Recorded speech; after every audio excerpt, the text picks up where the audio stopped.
بسم اللہ الرحمن الرحیم۔ السلام علیکم۔ قیامت سے پہلے انتہائی آخری وقت میں جنوب کی طرف سے ایک نہایت فرت افزا ہوا چلے گی، جس کے سبب ہر صاحب ایمان شخص کے بغل میں ایک درد اٹھے گا اور وہ اپنی فضیلت کے حساب سے مرنا شروع ہو جائیں گے۔ یعنی جو جتنا زیادہ نیک ہوگا وہ اتنی جلدی فوت ہو جائے گا۔ جب تمام اہل ایمان اس دنیا سے ختم ہو جائیں گے تو اس وقت دنیا پر حبشہ والوں کا غلبہ ہو جائے گا اور پوری دنیا پر ان کی ہی حکومت ہوگی۔ صحیح بخاری و مسلم میں روایت ہے کہ حبشہ والوں کی جب حکومت آئے گی تو وہ خانہ کعبہ کو گرا دیں گے اور حج موقوف ہو جائے گا۔ اس وقت قرآن مجید فرقان و حمید دلوں، زبانوں اور کاغذوں سے اٹھا لیا جائے گا۔ خدا ترسی، حق شناسی، خوف آخرت لوگوں کے دلوں سے ختم ہو جائے گا اور شرم و حیا جاتی رہے گی۔ لوگ راستوں پر گدھوں اور کتوں کی طرح زنا کریں گے۔ اس وقت حکام کا ظلم اور ان کی جہالت رعایا کی ایک دوسرے پر دست درازی بڑھ جائے گی۔ پھر دیہات ویران ہو جائیں گے، بڑے بڑے قصبے گاؤں کی طرح اور بڑے بڑے شہر معمولی قصبوں کی طرح ہو جائیں گے۔ قحط، وبا اور غارت گری کی آفتیں ایک کے بعد ایک نازل ہوں گی۔ اس وقت میں جمع یعنی جسمانی تعلق بہت زیادہ قائم ہوگا، لیکن اس کے مقابلے میں اولاد پیدا ہونے کی شرح انتہائی کم ہوگی۔ جہالت اتنی زیادہ ہو جائے گی کہ کوئی شخص اللہ کا نام لینے والا نہیں ہوگا، یعنی کسی شخص کی زبان پر اللہ کا لفظ ہی نہیں آئے گا۔ پوری دنیا میں فتنے بڑھ جائیں گے، جس کے بعد بہت سے لوگ آفتوں سے تنگ آ کر اپنے اہل و عیال کے ساتھ شام کی طرف چلنے لگیں گے۔ اس دوران جنوب سے ایک آنگ نمودار ہوگی اور لوگوں کی طرف بڑھنا شروع ہو جائے گی۔ لوگ اس آنگ سے خوف کھا کر بے تحاشا بھاگیں گے۔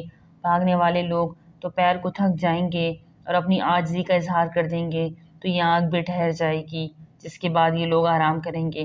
صبح ہوتے ہی آگ پھر ان لوگوں کا پیچھا کرے گی۔ انسان اس سے بھاگیں گے۔ یہ آگ انہیں اس طرح پیچھا کرتے کرتے ملک شام تک پہنچا دے گی اور پھر غائب ہو جائے گی۔ جب آگ غائب ہوگی تو بعض لوگ اپنے اپنے وطن کی طرف واپس لوٹ جائیں گے، لیکن بہت سے لوگ شام ہی میں موجود رہیں گے۔ قیامت کے قریب جب سورج مغرب سے طلوع ہوگا تو شیطان یہ منظر دیکھ کر کہے گا، ہائے میری ہلاکت! شیطان کے چہرے یہ منظر دیکھ کر کہیں گے کہ ہم نے آج تک آپ کو اس حالت میں نہیں دیکھا۔ وہ کہے گا، بالآخر سورج مغرب سے طلوع ہو گیا ہے، یہ میری موت کی نشانی ہے۔ اس کے بعد لوگ 3 یا 4 سال تک غفلت میں پڑے رہیں گے اور دنیاوی نعمتیں، دولت اور شہوت رانی بکثرت ہو جائے گی۔ اس دوران جمعے کے روز 10ویں محرم کو سور پھونکا جائے گا اور مسلسل 6 ماہ تک سور پھونکا جاتا رہے گا۔ یہ ایک باریک اور لمبی آواز ہوگی جو ہر طرف کے لوگوں کو یکساں سنائی دے گی اور لوگ حیران ہوں گے کہ یہ کیسی آواز ہے۔ آہستہ آہستہ سور کی آواز بجلی کی کڑ کی طرح سخت اور اونچی ہو جائے گی۔ اس شدید آواز سے انسان بے قرار ہو جائیں گے۔ جب سور کی آواز پوری طرح سخت ہو جائے گی، لوگ ہیبت کی وجہ سے مرنا شروع ہو جائیں گے۔ زمین میں زلزلہ آ جائے گا اور اس کے خوف سے لوگ گھروں کو چھوڑ کر میدانوں میں بھاگ کھڑے ہوں گے۔ زمین جگہ جگہ سے پھٹ جائے گی، سمندر ابل کر قرب و جوار کی بستیوں پر چڑھ جائیں گے۔ وحشی جانور انسانوں کی طرح بڑھیں گے، آنکھ بجھ جائے گی۔ بلند و بالا پہاڑ ٹکڑے ٹکڑے ہو کر تیز ہوا کے چلنے سے ریت کی طرح اڑتے پھریں گے۔ گرد و غبار کے اٹھنے اور آندھیوں کے آنے کی وجہ سے پوری دنیا تاریک لگنے لگے گی۔ اسی دوران سور کی آواز مزید سخت ہو جائے گی، حتیٰ کہ اس کی ہولناک ہونے پر آسمان بھی پھٹ جائیں گے اور ستارے ٹوٹ ٹوٹ کر ریزہ ریزہ ہو جائیں گے۔ سور کی وجہ سے سب انسان ہلاک ہو جائیں گے تو ملک الموت شیاطین کی روح قبض کرنے کی طرف متوجہ ہوں گے۔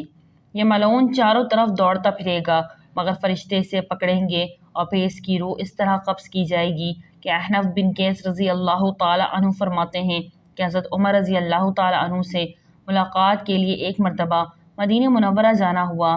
ایک مجمع میں حضرت قعب احبار کو تقریر کرتے ہوئے دیکھا تو میں بیٹھ گیا۔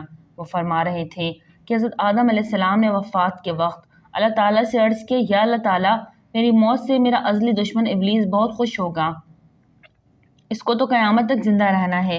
جواب ملا، آدم تم انتقال کے بعد جنت میں چلے جاؤ گے اور وہ ملعون قیامت تک دنیا ہی میں رہے گا۔ آخر میں اس کو موت آئے گی تاکہ ساری دنیا کے لوگوں کے برابر موت کی تکلیف اٹھائے۔ آدم علیہ السلام نے ملک الموت سے فرمایا، ابلیس کی موت کا منظر مجھے بھی کچھ بتاؤ۔ فرشتے نے سنانا شروع کیا تو وہ اتنا دردناک تھا کہ آدم علیہ السلام سن نہ سکے۔ فرمایا بس کرو، اب نہیں سنا جاتا۔ اتنا فرما کر حضرت کعب رضی اللہ تعالیٰ عنہ خاموش ہو گئے۔ لوگوں نے کہا حضرت کچھ ہمارے سامنے بھی اس کی موت کا منظر بیان فرمائیں۔ پہلے تو انکار کیا مگر لوگوں کے بے حد اصرار پر فرمایا جب قیامت قریب آئے گی لوگ حسب عادت بازاروں میں مشغول ہوں گے۔ اچانک ایک زوردار دھماکہ ہوگا جس سے بہت سے لوگ بے ہوش ہو جائیں گے۔ اللہ تعالیٰ ملک الموت سے فرمائیں گے میں نے سب سے زیادہ تمہارے مددگار معاون بنائے اور تم کو ان سب کے برابر قوت دی۔ میرے غصے اور غضب کا لباس پہن کر جاؤ اور ابلیس ملعون کی روح قبض کرو۔ اس کے ساتھ تمام انسانوں اور جنوں سے زیادہ سختی کرنا اور مالک داروغہ جہنم سے کہو کہ جہنم کے دروازے کھول دے۔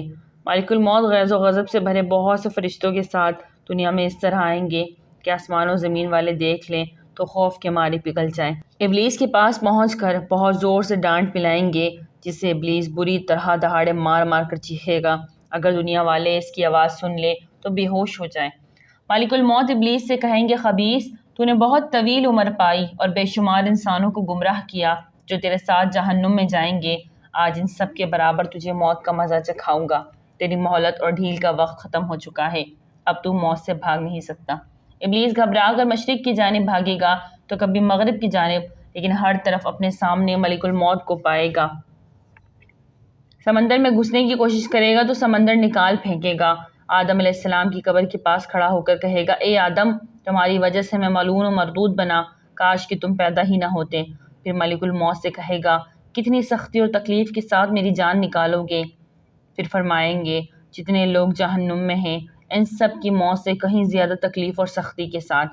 یہ سن کر تڑپنے لگے گا اور چیختا چلاتا ادھر ادھر بھاگے گا اور جہاں موت آنی ہے وہاں گر جائے گا۔ وہ جگہ آنکھ کے انگاروں کی طرح سرخ ہوگی اور وہاں جہنم کی سنڈاسیاں لگی ہوں گی۔ ان سنڈاسیوں سے تڑپا تڑپا کر اس کی جان نکالی جائے گی۔ آدم علیہ السلام و حوا علیہ السلام سے کہا جائے گا ذرا اپنے دشمن کو دیکھو کس طرح ذلت کے ساتھ مر رہا ہے۔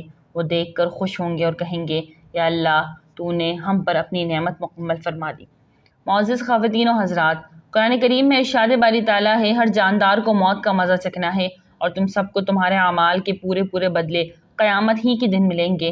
پھر جس کو دوزخ سے بچا لیا گیا اور جنت میں داخل کر دیا گیا وہ صحیح معنوں میں کامیاب ہو گیا، اور یہ دنیاوی زندگی تو جنت کے مقابلے میں دھوکے کا سامان کے سوا کچھ بھی نہیں ہے۔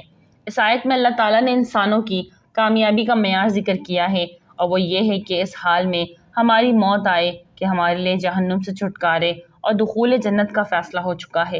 اس زمین میں جو کوئی ہے فنا ہونے والا ہے اور صرف تمہارے پروردگار کی جلال والی اور فضل و کرم والی ذات باقی رہے گی۔ ہر چیز فنا ہونے والی ہے سوائے اللہ کی ذات کی۔ حکومت اسی کی ہے اور اسی کی طرف تمہیں لوٹ کر جانا ہے۔ اے پیغمبر تم سے پہلے بھی ہمیشہ زندہ رہنا ہم نے کسی فرد بشر کے لیے طے نہیں کیا۔ چنانچہ اگر تمہارا انتقال ہو گیا تو کیا یہ لوگ ایسے ہیں جو ہمیشہ زندہ رہیں؟ ہر جاندار کو موت کا مزہ چکھنا ہے اور ہم تمہیں آزمانے کے لیے بری اور اچھی حالتوں میں مبتلا کرتے ہیں اور تم سب ہمارے ہی پاس لوٹ کر آؤ گے۔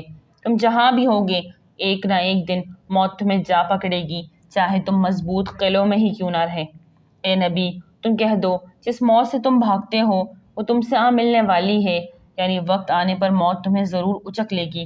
دعا ہے کہ اللہ تعالیٰ ہمیں موت کی تیاری کرنے، آخرت میں کامیابی ہونے کی توفیق عطا فرمائے، آمین۔ ناظرین ویڈیو اچھی لگے تو لائک کریں، چینل کو سبسکرائب کریں اور دعا میں یاد رکھیں۔ السلام علیکم۔